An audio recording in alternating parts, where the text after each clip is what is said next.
Alors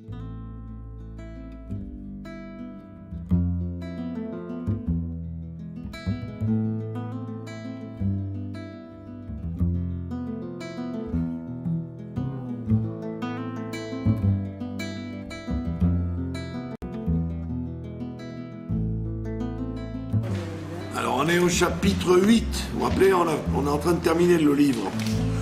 Dans le chapitre 8, et on a vu la semaine dernière un grand principe que le Rambam nous avait amené, où il disait qu'effectivement les astrologues qui disent que il est destiné à quelqu'un de faire ça ou ça ou ça, il dit tout ça c'est faux. Il peut y avoir de choses qui forcent le destin de quelqu'un. Il dit sinon, si tu dis que quelqu'un est destiné à, alors automatiquement tu enlèves le principe qui est répété plusieurs fois dans la tradition de la punition et de la récompense.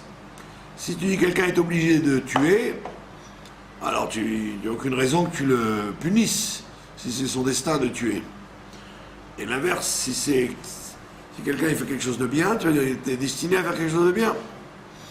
Et c'est pas vrai. Il n'y a jamais de destinée sur le bien ou le mal. D'accord ? Et alors il te dit, et bon, on sait très bien. Quand ils disent c'est Maktoub, ils se trompent complètement. Oui, alors le Maktoub, c'est ces gens-là qui ont dit ça. Que c'est destiné que quelqu'un il devienne un assassin ou un voleur ou qu'il fasse quelque chose de bien ou quelque chose de mal. Donc le Rambam il te dit c'est impossible de dire ça. Maintenant il te dit alors on est à la page, on est au chapitre 8, au morceau qui commence par Omnam. Omnam haemet asher en safek bo. Donc il te dit la vérité sur laquelle il n'y a aucun doute. Chez Peulot Adam Kulan Mesurot Lo. C'est lié avec la paracha de cette semaine d'ailleurs. Paracha de Nitzavim, elle te dit, et il va nous le dire là ici, que je mets devant toi la vie et la mort, la bénédiction et la malédiction, et tu choisiras la vie. Donc on voit bien que dans la paracha de Nitzavim, qu'on lit toujours avant Rosh Hashanah, il te dit clairement que je mets devant toi. Donc ici il y a écrit tu choisiras la vie, ça veut dire que tu peux choisir le contraire. Et il dit donc, toutes les actions que l'homme fait, elles sont mises dans ses mains. C'est-à-dire que l'homme a le libre arbitre absolu. Imirtse Yaase, s'il veut, il peut faire la chose, mais Imlo Irtse, s'il veut pas, Lo Yaase. S'il veut, il ne fait pas. Mi bilti echeach, sans aucune obligation, chez Achicheu alav, qu'on l'obligerait, ou mi pneze raoui le tsavoto, et c'est pour ça qu'on peut lui donner un ordre. On peut lui donner un ordre de faire ça et de ne pas faire ça. Si on disait que c'était obligé qu'il fasse la chose, bah on ne lui donnerait pas d'ordre. Donc si on lui donne un ordre, c'est qu'il est capable de faire la chose ou de ne pas la faire. Et c'est pour ça qu'il y a écrit dans la paracha Amar, il a dit le verset, Re'e natati lefanecha, voici je mets devant toi, Ayom aujourd'hui, et achaim et atov, la vie et le bien, Ve'et abracha ve'et aklala, la bénédiction et la malédiction. Et le pasuk termine en disant Uvacharta b'chaim, tu choisiras la vie. D'accord?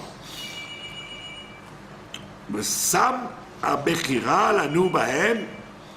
Et donc Dieu a mis pour nous le libre arbitre que nous choisissions ce que nous voulons. D'accord?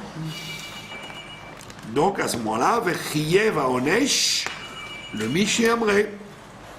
Et donc on voit bien qu'il a obligé la punition à celui qui se révolterait contre la chose. Donc il n'y a aucune raison de dire qu'il était obligé.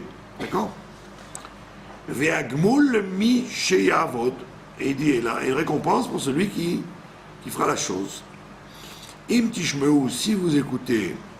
Im lo tishmeu, si vous n'écoutez pas. Ve'chiev alimud, ve'talmud. Et donc c'est pour ça qu'il a obligé à apprendre et à s'entraîner. Pas seulement apprendre, mais s'entraîner. D'accord? C'est pour ça qu'il y a écrit dans les lois de Shabbat, par exemple, les lois de Shabbat, il y a écrit celui qui fait une transgression de Shabbat involontairement, d'accord, il est quand même responsable parce qu'il aurait dû apprendre. D'accord? Tu peux pas connaître les lois de Shabbat si tu les as pas apprises. Et donc ne viens pas me dire mais je ne savais pas, j'étais involontaire. Il te dit ça n'existe pas être involontaire. Ça existe que tu n'as pas appris, donc tu es puni pour deux choses. Parce que tu as transgressé et parce que tu n'as pas appris qu'il ne fallait pas faire ça. Donc on voit ça, on voit dans le Shulchan Aruch. Il a écrit ça. Donc le Shulchan Aruch, il te dit cette notion d'involontaire, elle n'est pas excusable. Ça n'existe pas involontaire, t'as qu'à savoir. Comme on dit, nul n'est censé ignorer la loi. D'accord? C'est pour ça qu'il dit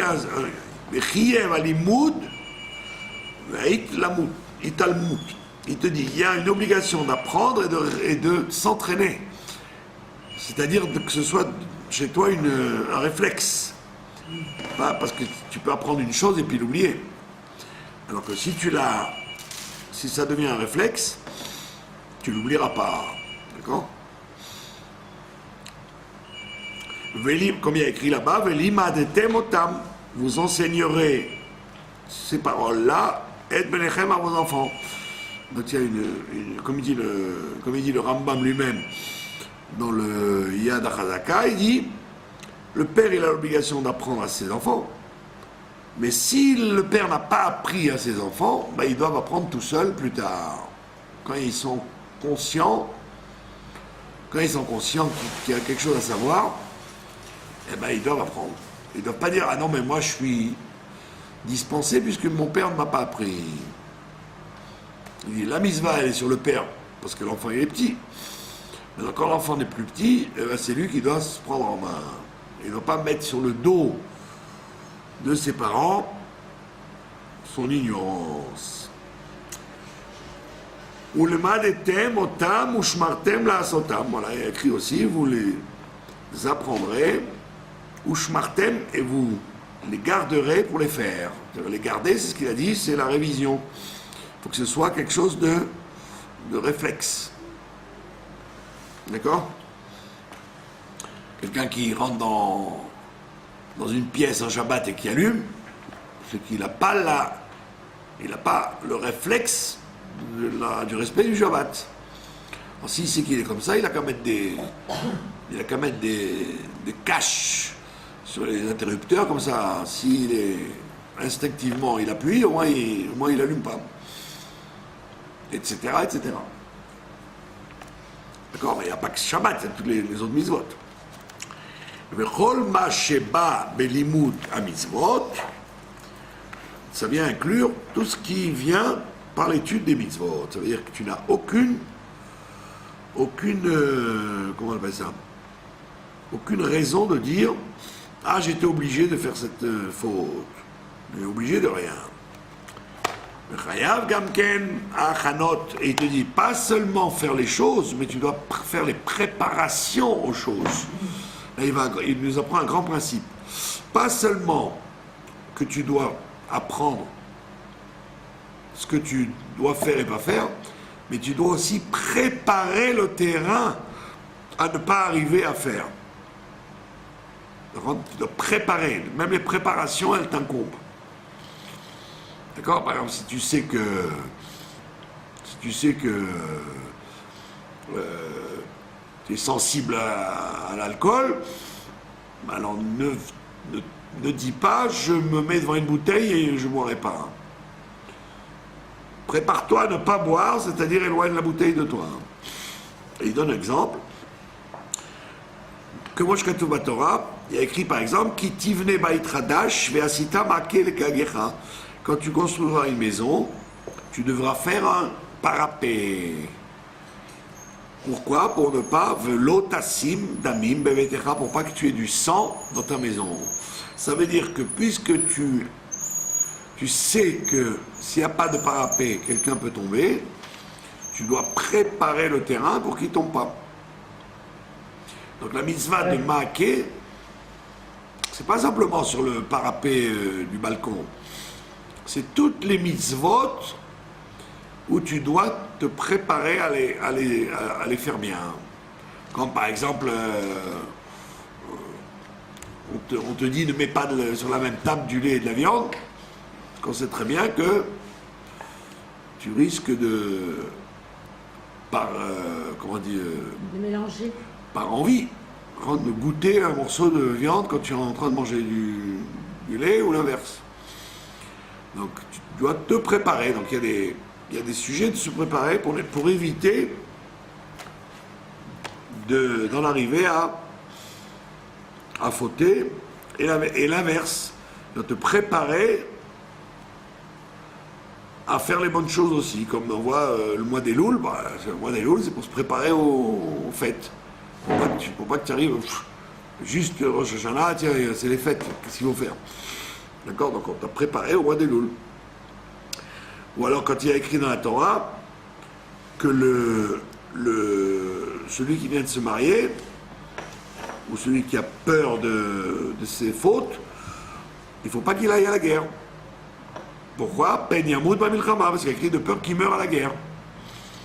Donc ça veut dire que le fait d'aller à la guerre, de se mettre en danger quand on est fragile, eh ben c'est une préparation. Si tu sais qu'il y a un danger, ne t'approche pas. C'est ce qu'on appelle une préparation. D'accord? Mamishkav. Lo yarbol rechaim varechev. Donc on y a écrit par exemple, tu dois pas garder la meule de la personne à qui tu as emprunté tu as gardé un gage. Quand tu prêtes de l'argent, tu as le droit de prendre un gage. D'accord? Pour être sûr que la personne te rende l'argent. Mais il te dit, ne prends pas avec toi le moyen de parnassa de la personne. C'est avec cette meule qu'elle va se faire du blé, donc tu ne peux pas en même temps lui prêter de l'argent et en même temps l'empêcher de manger.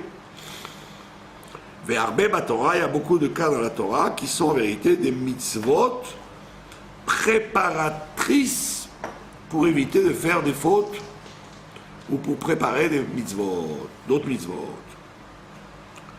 Et Rambam il te dit, j'appelle ça des achanot. J'appelle ça des mitzvot préparatrices. Et donc, maintenant, si quelqu'un il a une voiture, et il ne vérifie pas que les freins ne marchent pas, d'accord? Et puis il fait un accident, il ne peut pas venir dire « Ah, moi j'étais contraint, hein, j'ai pas voulu faire un accident ». Oui, tu as voulu faire un accident, puisque la préparation, à savoir d'avoir une voiture en bon état, tu ne l'as pas fait. Donc tu aurais dû préparer ta voiture pour éviter qu'un accident se produise. Tu n'es pas donc responsable que de la chose elle-même, tu es responsable de la préparation. D'accord? On voit bien même les goïms, ils comprennent ça, qu'il y a des choses qui préparent pour empêcher un problème. D'accord? Et donc ils te disent, si quelqu'un a fait quelque chose, eh bien, il en est responsable. Il ne peut pas dire c'est une xéra. C'était décrété sur moi que je devais faire un accident. C'était rien décrété du tout, puisque tu as pas préparé les freins de la voiture. D'accord? C'est pour ça que le Rav Shlomo Zalman Auerbach, il disait que quand quelqu'un doit passer le permis de conduire, il doit demander à un Rav s'il est capable de ça. Parce que peut-être qu'il est fait pour faire des accidents. Peut-être qu'il est distrait, ou il voit mal, ou il rêve. Il rêve au volant, et donc il est un instrument d'accident. D'accord? Comme Dieu préserve les gens qui se noient pendant tout l'été, vous entendez des noyades. 99% des noyades, c'est des gens qui sont rentrés dans l'eau parce qu'il n'y avait pas de sauveteur ou qu'il y avait des vagues. Donc ils ne sont pas morts par Xéra, c'est pas un décret qu'ils sont morts. C'est eux qui se sont mis là-dedans. Ils ont utilisé leur libre arbitre pour faire quelque chose qu'ils n'auraient pas dû faire. Et donc ne viens pas dire c'est une Xéra. C'est Mina Shamaim. C'est pas Mina Shamaim, c'est l'homme qui a fait ça. On a toujours tendance à dire Mina Shamaim. C'est faux. Mina Shamaim, c'est s'il avait fait tout ce qu'il faut pour empêcher que c'est arrivé quand même. Là, c'est Mina Shamaim. Mais à la rove, comme on dit, la plupart du temps où il arrive quelque chose, c'est la responsabilité de la personne. Et il va te dire même sur le mariage, dans le mariage aussi. Quelqu'un ne peut pas dire « Ah, mais je ne voulais pas me marier, on va forcer ». Non, non. Si quelqu'un s'est marié, c'est qu'il a voulu. Aval ma shenimtsa la chachamim alehem hashalom. Pourquoi on dit c'est Hachem qui fait les zivugim?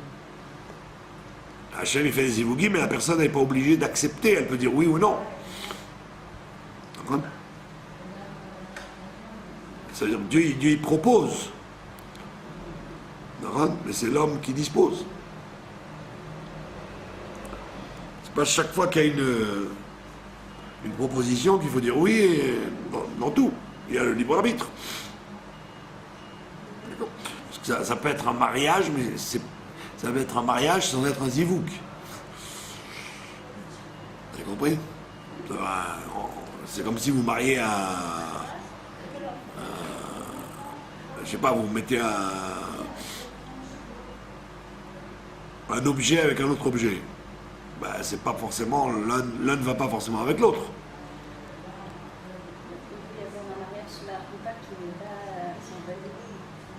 Pardon? Il peut y avoir un mariage super sympa qui n'est pas un vrai zivoug. Voilà, c'est ça. Il peut y avoir des mariages qui ne sont pas des zivougim. Exactement. Alors c'est quoi un Ah oui, comment on peut savoir ça? Ben, ça dépend de la préarovchit des gens. C'est quoi un zivoug alors? Un zivoug, c'est quand ça tient la route et qu'on le fait. On le fait. Maintenant, après qu'il y ait des problèmes, c'est une autre chose. Mais si, par exemple, il y a des gens qui... Tout le monde dit à la personne, c'est pas bon. Il y a ça qui va pas, ça qui va pas, ça qui va pas. Et la personne, elle insiste quand même. Qu'elle ne s'étonne pas que ça ne marche pas. Puisqu'en vérité, il y avait suffisamment de signes pour dire que c'était pas bon. Dans les affaires, dans une maison, dans un mariage, dans un achat, il y a plein de signes. Et les gens ne tiennent pas compte des signes. On ne parle pas de quelqu'un qui vous veut du mal. On parle des gens qui voulaient du bien, toutes sortes de gens qui vous voulaient du bien et qui vous ont dit ça c'est pas bon. Et vous avez dit non, moi je sais ce que je fais, j'ai pas besoin qu'on me donne des conseils. Bah alors d'accord. Si tout était convenable et que tu l'as fait, d'accord. Mais s'il y a des choses qui ne vont pas, des feux rouges, et que tu fais quand même la chose, ne viens pas dire que c'est Mina Shamaim. Maintenant, il te dit, quand les Chachamim nous disent Akol bidé Shamaim, chutz mirat Shamaim, tout est dans les mains des cieux, sauf la crainte du ciel, d'accord? Tout est dans les mains de Dieu, sauf la crainte de Dieu. Igam Kanemet, il dit c'est aussi vrai. Venotel et Tzad Maché Zacharno, et ça penche dans ce qu'on a expliqué. Et là, chez Arbe Peamim, Itou Bobne Adam, il y a beaucoup de gens qui vont se tromper sur cette formule, quand ils disent tout est dans les mains de Dieu sauf la crainte de Dieu. Yarchevou Ktsat Peulot Adam Abaot Liprirato. Et ils vont, donc ils disent ça, voilà, ils vont penser que ils vont penser que quelques actions que l'homme fait viennent à cause de son choix, chez Umuchach Aleem, qui est obligé. À part la crainte de Dieu, qui est dans la main de Dieu, tout le reste, c'est dans ta main. Donc, il te dit, si c'est pas lié avec la crainte de Dieu, c'est toi qui as le libre arbitre de le faire ou pas de le faire. Elle ne vient pas en arguer que c'est la faute de X ou de Y. Voilà, que Zivouk Ploni, voilà, il donne l'exemple. Zivouk Ploni, le mariage d'un tel, d'accord? Le Zivouk Ploni te dit, ben, ça n'a rien à voir avec la crainte de Dieu ou pas la crainte de Dieu, ça a à voir avec l'action de la personne. D'accord? Très souvent, il y a des mises en garde, ou il y a des signes très clairs qu'une chose, on ne doit pas la faire, on la fait quand même. D'accord? Il y a des gens comme ça qui prennent des symboles complètement stupides, c'est presque de la sorcellerie, pas de la sorcellerie, la superstition pour se marier. Alors, je vous ai raconté le monsieur qui avait dit je vais rentrer dans un magasin de livres. La première personne que je vois en train de lire un livre, je l'épouse. Ah. Alors il est rentré dans un magasin comment on appelle ça, un magasin de livres juifs, quoi, de livres de Torah. Et il a vu une fille, tac, qui était en train de prendre un livre de Télim de l'étagère et qui lisait. Ah ouais, il a dit voilà, je l'épouse. Ça. Je l'épouse, c'est ce qu'il me faut. Elle voulait, elle? Mais ils voulaient tous les deux. C'était une catastrophe internationale. Oh là là. Pourquoi? Parce qu'ils n'avaient rien à voir l'un et l'autre, en fait. Donc c'est un signe complètement idiot. Un signe idiot. D'accord? Il y a des conseils à donner quand on rencontre quelqu'un, qu'est-ce qu'il faut voir, ce qu'il ne faut pas voir, ce qu'il faut chercher.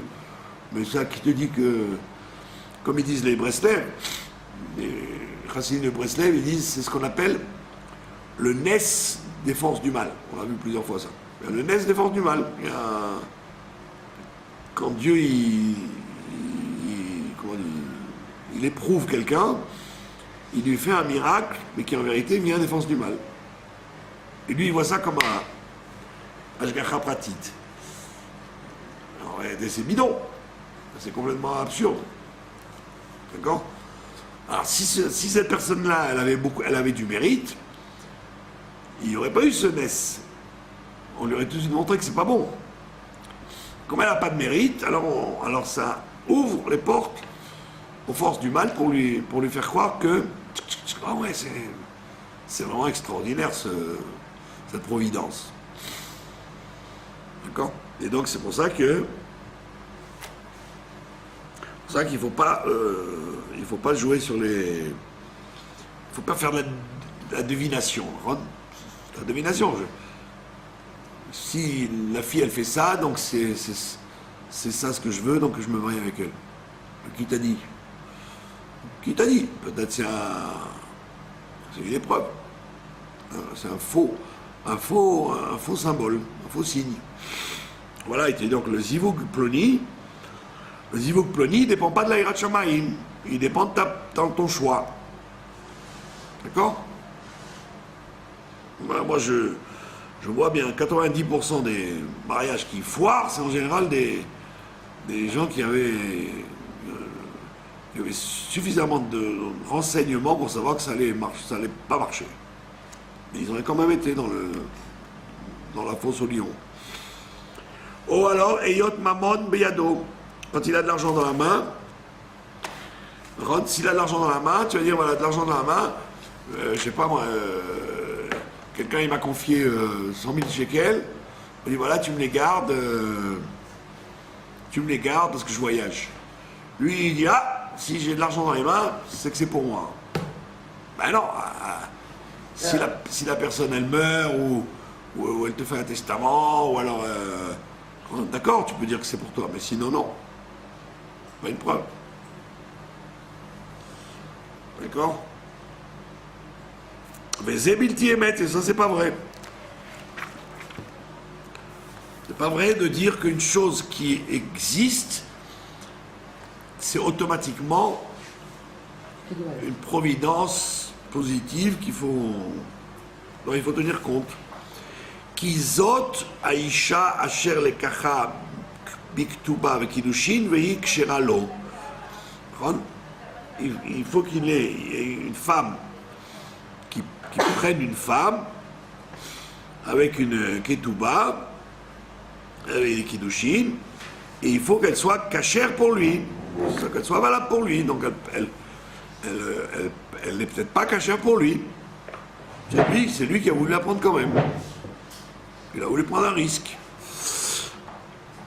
Voilà. Ou le kachalo, il faut qu'il la prenne pour le piria ou verivia, pour avoir des enfants, mais une mitzvah. Donc si c'est une mitzvah, automatiquement, tu as prira chofshi. Dès que tu as une mitzvah à faire, tu as le libre arbitre. Il ne peut pas y avoir de mitzvah forcée. On ne peut pas te forcer à faire une mitzvah. Mais Hachem itbarer lo yigzor ba'asiyat mitzvah. Voilà, Dieu ne peut jamais décréter de faire une mitzvah. Ça ne peut pas arriver que Dieu te décrète, qu'il t'oblige à faire une mitzvah. Tu es obligé de dire qu'une mitzvah dépend du libre arbitre. Donc automatiquement, si quelqu'un s'est marié, c'est qu'il était avec son libre arbitre pour le faire. C'est une mitzvah. D'accord? Si quelqu'un il te renverse une tarte à la crème sur ton vêtement, il n'y a pas de mitzvah. Donc là, tu peux dire que c'est une comment on appelle ça? Comme tu t'es mal conduit, on t'a puni avec une tarte à la crème. Donc c'est l'autre qui a été utilisé pour te punir. Parce qu'il n'y a pas de mitzvah là-dedans. Il n'y a pas écrit dans la Torah, tu renverseras une tarte à la crème sur X ou Y. Donc si c'est pas une mitzvah, tu peux dire c'est fonction de mes mérites ou de mes fautes, qu'il m'arrive quelque chose de bien ou de mal. D'accord? Une chose bien qui t'arrive. On peut pas dire hein, c'est le hasard, je me suis levé du pied droit, donc j'ai eu une embellie aujourd'hui. Non, parce que tu as mérité. Tu as mérité, donc les choses elles tournent comme tu veux. Et si ça ne tourne pas comme tu veux, c'est que tu te comportes mal. Ça, c'est sur les choses de la vie. Mais dès qu'il s'agit d'une mitzvah, tu ne peux pas dire par hasard. Ashgacha. Je suis rentré dans la synagogue, et puis il y avait le chauffard. Par hasard, j'ai pu faire la mitzvah. C'est pas par hasard, c'est parce que tu as voulu écouter le chauffard. Alors tu aurais pu très bien sortir et dire je n'écouterai pas le chauffard.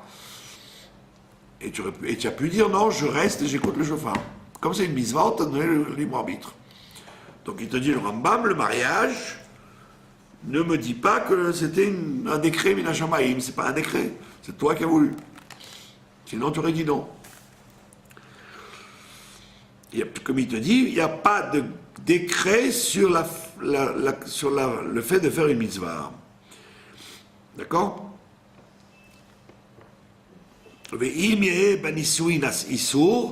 Et s'il y a dans ce mariage-là une interdiction, I avera, c'est une transgression. Ve'Hashem lo yigzor ba'asiyat avera, et Dieu ne peut pas te donner un décret pour faire une avera, comme des gens qui disent je suis obligé de me marier.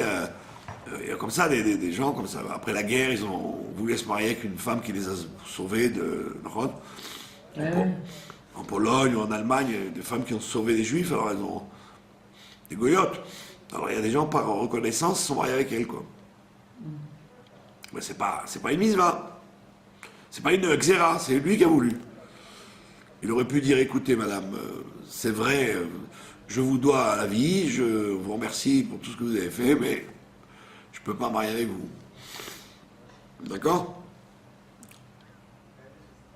Non, j'ai connu quelqu'un il a eu un gros accident de voiture, très gros accident de voiture, et c'est la doctoresse qui l'a sauvé et il s'est marié avec elle. Femme très bien. Hein? Et ça marche. Ben, ça marche, mais c'est pas une juive. C'est le problème. Elle lui a sauvé la vie, alors lui, il s'est cru obligé de se marier avec elle. Donc si tu dis que c'est une xéra, on te dit non, c'est pas une xéra. Il n'y a aucun décret là-dedans. C'était.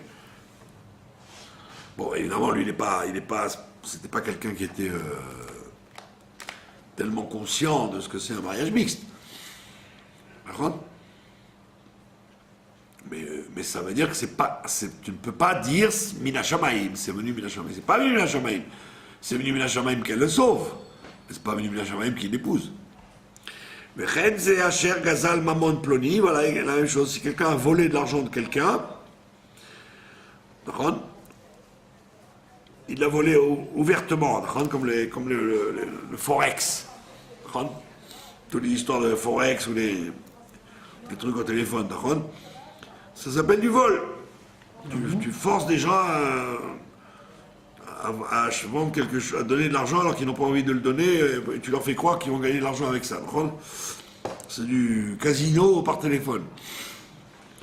Ou Gnavo, ou quelqu'un qui a volé de l'argent en cachette.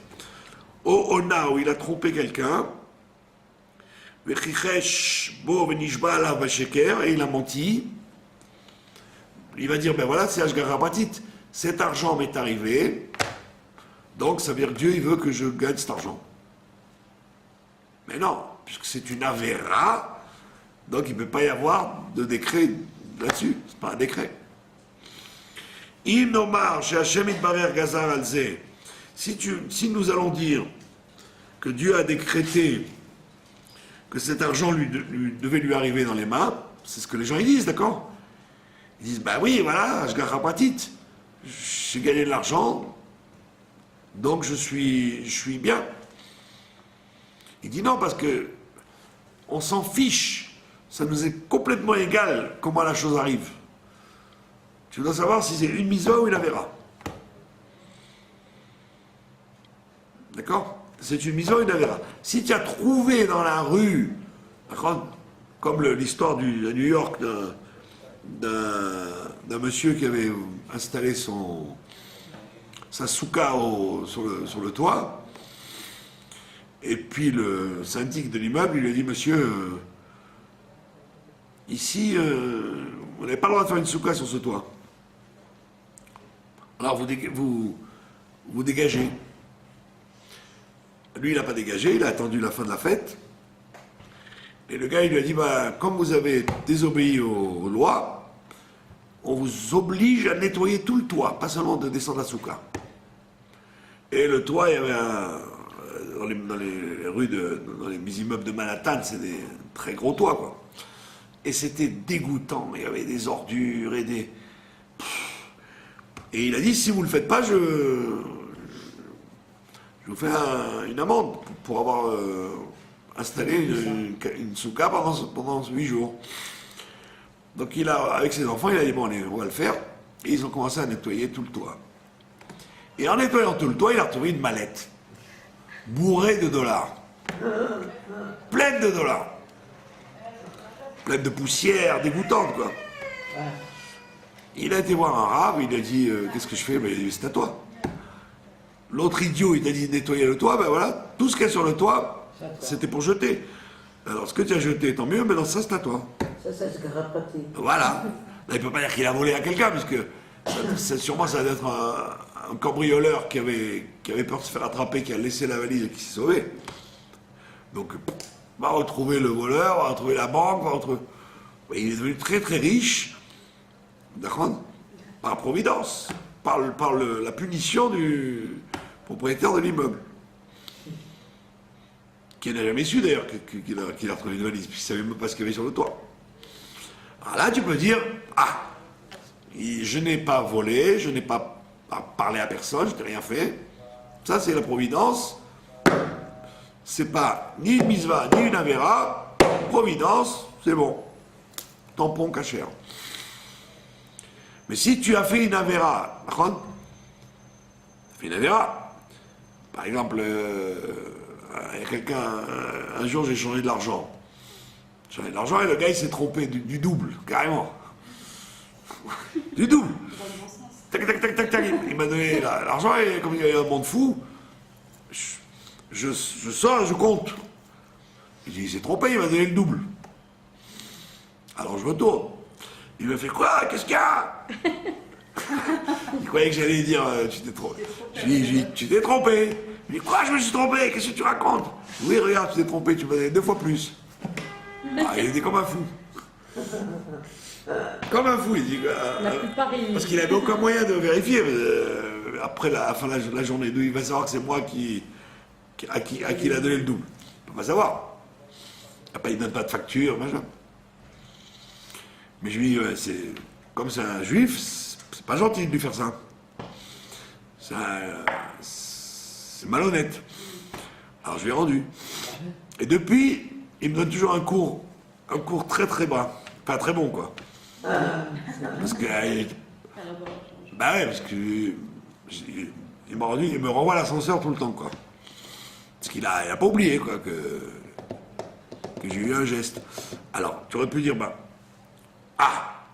il s'est trompé, il s'en rendra même pas compte. Pour lui, c'est. Bon, ça se perd dans les pertes et les profits. Mais c'est pas. Mais t'as pas le droit de faire ça. Non, c'est un lycéen, ça. C'est un lycéen, ben voilà, un très gros lycéen. C'est juif ou pas juif d'ailleurs, non? S'il n'est pas juif, tu n'es pas obligé. Ah bon? Non, pas obligé de rendre si c'est une erreur introuvable. Mais si tu le fais, c'est midat chassidout.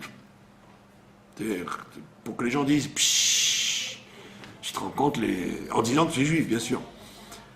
Chez nous, vous savez, on ne prend pas l'argent des erreurs de banque, etc. Alors le gars il va dire pshhh, qui est le Dieu qui a choisi ce peuple? Donc pour ça, ça vaut le coup. Mais al-pi halakha, tu ne serais pas obligé. Un oubli d'un goy, n'est pas obligé de le rendre. S'il n'y a aucune chance qu'il le sache. On parle d'une erreur de computer ou de. D'accord? Dans le duty, par exemple, un jour dans un duty, quelqu'un il s'est trompé aussi. Et j'allais prendre l'avion, donc elle aurait pu toujours me demander à quelle compagnie. Et ben, je suis retourné pour lui rendre. Elle était comme une folle. Alors comme j'avais l'air d'un... Alors elle a dit, c'est beau un juif qui rend. En plus elle aurait eu des ennuis, elle, parce que à la fin de la journée, il aurait dit à elle, mademoiselle, vous êtes trompée. Donc quand il y a un intérêt de qui nous Hachem, quoi, de glorifier le nom de Dieu, c'est bien de le faire. Donc là, tu peux jouer là-dessus. C'est providence, pas providence. Mais quand c'est une mitzvah, c'est écrit dans le Shulchan Aruch que c'est du vol, ou c'est écrit dans le Shulchan Aruch que c'est permis, alors là, tu as le libre arbitre. Et c'est de l'argent propre.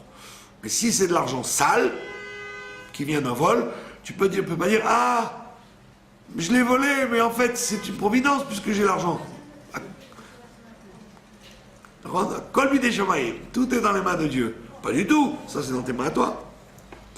Donc il te dit le Rambam, ni le mariage, ni l'argent, etc., tout ce qui est lié avec une mitzvah n'est pas lié avec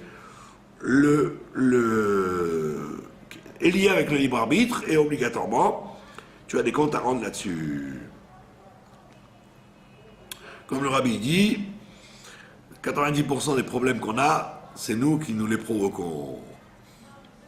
Il écrit ça à quelqu'un dans une lettre. Il dit Tishimachouz, des problèmes que les gens ont sur Terre, c'est eux qui se les font. Et il te dit il te dit, quoi, tu vas dire que c'est un décret qu'il ait fait une avéra, c'est écrit dans le ciel que je devais voler celui-là. Mais Naïnian Ken, il dit c'est impossible. Aval kol peulot adam besurot lo, et de tout ce que l'homme fait, c'est dans ses mains à lui, utluyot biprirato, et dépend de son libre arbitre.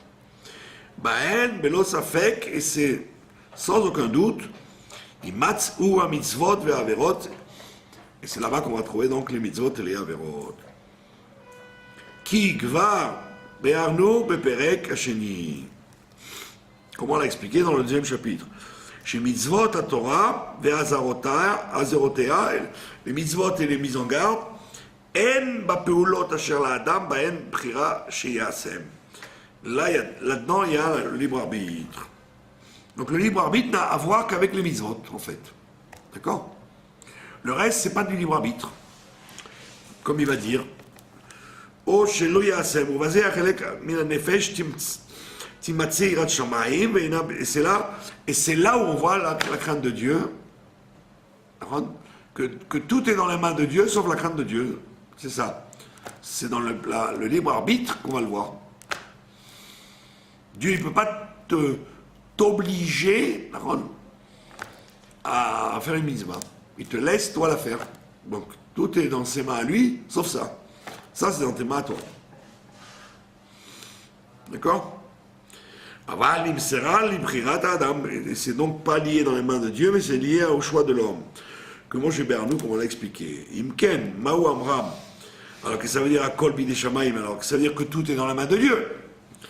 Omnam yirtzu bo ha'inyanim ativihim asher en bechira la'adam ba'em. Il te dit, il y a des choses de la nature qui ne sont pas liées avec le libre arbitre. C'est quoi? C'est par exemple biotaror, s'il est grand. S'il est grand. Ou katsar, ou qu'il est petit. Ça, c'est pas lié avec le libre arbitre. C'est lié avec comment était son grand-père, qu'il soit grand ou petit, ça c'est pas lié au libre arbitre. Il va utiliser le fait qu'il soit grand ou petit dans sa vie. Il va l'utiliser. Ça va lui servir à vivre. Mais il ne peut pas dire c'est de ma faute, je suis petit, ou c'est de ma faute, je suis grand. Comme quand on était petit, on nous disait mange la soupe, tu seras grand. D'accord? Il y a des gens qui ne mangent pas de soupe et qui sont grands. Oh, redet amatar, où la pluie qui tombe, au atsira, ou l'arrêt des pluies, au efsed avir, ou le mauvais temps, le climat, au zakuto, ou l'air pur, tout ça, il dit, c'est pas lié avec le libre arbitre. Ça veut dire que les Suisses, ils n'ont pas un libre arbitre pour avoir un climat, un bon air, ou les Japonais un air vicié. Ça n'a rien à voir avec le libre arbitre. D'accord? Comme il dit Rachid d'ailleurs, comme on l'a vu ça à propos des villes de refuge. Il y a des villes de refuge. Les villes de refuge, elles étaient dans des endroits où il y avait des gens, des criminels. Rachid dit il y a des pays qui sécrètent des criminels et des pays qui sécrètent des gens calmes. Ça veut dire que la région de Gilad, par exemple, la Syrie, l'Irak, là où il y a tout ce qui se passe en ce moment, c'est des pays qui sécrètent la violence. C'est pour ça que les villes de refuge étaient là-bas. Il y avait 2 villes de refuge là-bas, en Syrie. Alors c'est vrai, ça veut dire que c'est un endroit qui est propice à ce que quelqu'un devienne violent. Mais ça ne veut pas dire qu'il n'a pas de libre arbitre. S'il habitait en Nouvelle-Calédonie ou à Tahiti, il aurait tendance à être mou et calme et se promener sous les cocotiers. Tous ces pays-là, ils sont calmes. La Micronésie, ces pays-là, vous n'entendez jamais rien. Pourquoi? Parce qu'ils sont c'est des continents qui sécrètent le calme et la bonne humeur. Ils dansent, ils chantent, ils mangent des noix de coco. Comme il disait l'autre fois, en Nouvelle-Calédonie, il n'y avait pas de voleurs. Ça n'existait pas, les voleurs. Quand est-ce qu'il y a eu des voleurs? Quand les gendarmes français sont venus là-bas, ils volaient les radios dans les voitures. Oh. Soldats. Les gendarmes. C'est que les gens eux-mêmes, ils ne volaient pas. C'est pas des voleurs. C'est des gens... Donc c'est le pays qui sécrète ça. Ouais. Ça veut dire que quand tu vis dans un pays, ça provoque une tendance à tel ou tel caractère. Mais ça n'est qu'une tendance, comme il a dit. C'est pas obligé. Sinon personne ne serait puni et récompensé. Tu dirais, moi j'habite en Syrie, donc c'est normal, je coupe les têtes. Je peux pas m'empêcher.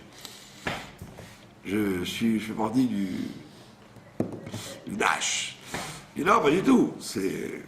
Il y a une propension à la violence, mais c'est pas obligé. C'est incroyable. Ça dépend du sabre qu'il y a au-dessus. Voilà, c'est ça dépend du prince. Ils ont filmé là. Parce que le Rabinovitch avait fait un cours sur le sabre de Gaza. Il a dit que c'est le même sabre jusqu'à la venue du Mashiach. C'est le même sabre des Philistins, du peuple philistin, et il ne changera jamais jusqu'à la venue du Mashiach. Ouais, c'est le territoire de Gaza. C'est le territoire des Philistins. Donc,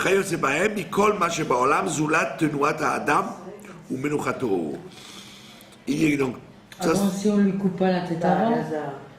Il te dit Zulat Nuat Adam, sauf le mouvement de l'homme et son repos. Tout ça ne dépend pas du libre arbitre. Si quelqu'un est né avec des yeux bleus ou des yeux verts ou les daltoniens, ou ce que je sais, moi, tous les trucs qui sont de la teva, ce qui est de la nature, ça dépend pas du libre arbitre. Pourquoi son repos? Pardon? Son repos. Pourquoi son repos? Pourquoi il a dit le mouvement de l'homme? Oui, quand l'homme bouge ou qu'il se calme, qu'il s'arrête de bouger, ça dépend du libre arbitre. Mais le reste, non.